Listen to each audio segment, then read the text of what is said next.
ప్రభువైన యేసుక్రీస్తు నామములో మీ అందరికీ శుభములు. నేటి ధ్యాన వాక్యము 112వ కీర్తన 7వ చరణము. వాని హృదయము యెహోవాను ఆశ్రయించి స్థిరముగా నుండును, వాడు దుర్వార్తకు జడియడు.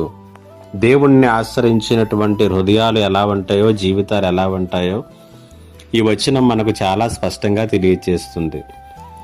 పరీక్ష కొరకు పరిపూర్ణంగా సిద్ధపడుతున్నటువంటి ఒక విద్యార్థి గురించి మనం ఆలోచన చేసినప్పుడు ఆ విద్యార్థి జీవితంలో 2 విషయాలు చాలా నిర్దిష్టంగా కనబడతాయి.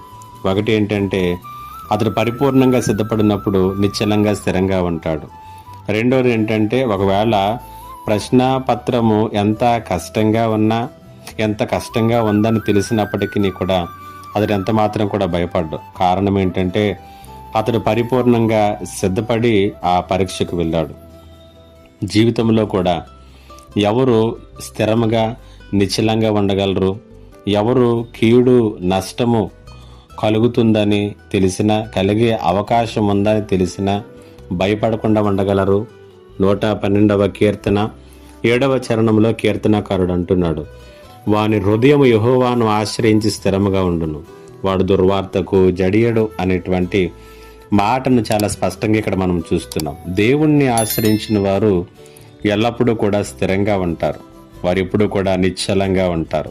అంతేకాదు, ఏది జరిగినా, ఏమి జరగబోతున్నా కూడా వారి జీవితాల్లో ఏ కోశాన్నా కూడా భయము, చింత, ఆందోళన అనేటువంటివి మనము చూడలేము. కారణం ఏంటంటే, వారు ఆశ్రయించింది, వారు ఆధారపడినటువంటిది జీవము కలిగినటువంటి దేవుణ్ణి.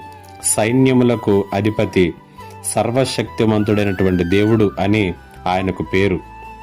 అలాంటి దేవుణ్ణి వారు ఆశ్రయించారు. కాబట్టి ఆయన ఎంత భయం గొల్పే పరిస్థితులు ఎదురైనా వాటిని జయించడానికి కావలసినటువంటి శక్తిని, సహాయాన్ని ఆయన పిల్లలకు ఆయన అనుగ్రహిస్తాడు. అవసరమైతే ఆయనే జోక్యము చేసుకుని నీ ముందర నిలుచుండి నీ పరిస్థితులతో యుద్ధం చేస్తాడు.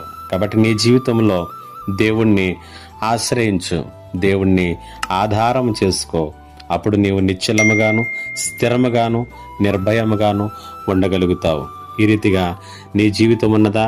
నీ జీవితంలో పరిస్థితులతో పోరాటం చేస్తున్నప్పుడు నీ హృదయము దేవుణ్ణి ఆశ్రయించి వాటితో పోరాటం చేస్తే స్థిరముగా, నిబ్బరముగా ముందుకు కొనసాగలం. పరిశుద్ధాత్మ దేవుడు అలాంటి జీవితంలోనికి మనలను నడిపించునుగాక. ఆమేన్. ప్రార్థన. మహోన్నతుడైన తండ్రి, నీకు వందనాలు. ఈ మాటల చేత ప్రతి ఒక్కరిని కూడా బలపరిచి, ఎవరైతే ఇదిగో ప్రభా భయములో, చింతలో, ఆందోళనలో ఉన్నారో వారిని నీ తట్టు త్రిప్పి నిన్ను ఆశ్రయించి స్థిరముగా ఉండే జీవితంలోనికి నడిపించమని యేసయ్య పరిశుద్ధ నామములు అడిగి వేడుకొనుచున్నాను తండ్రి. ఆమేన్.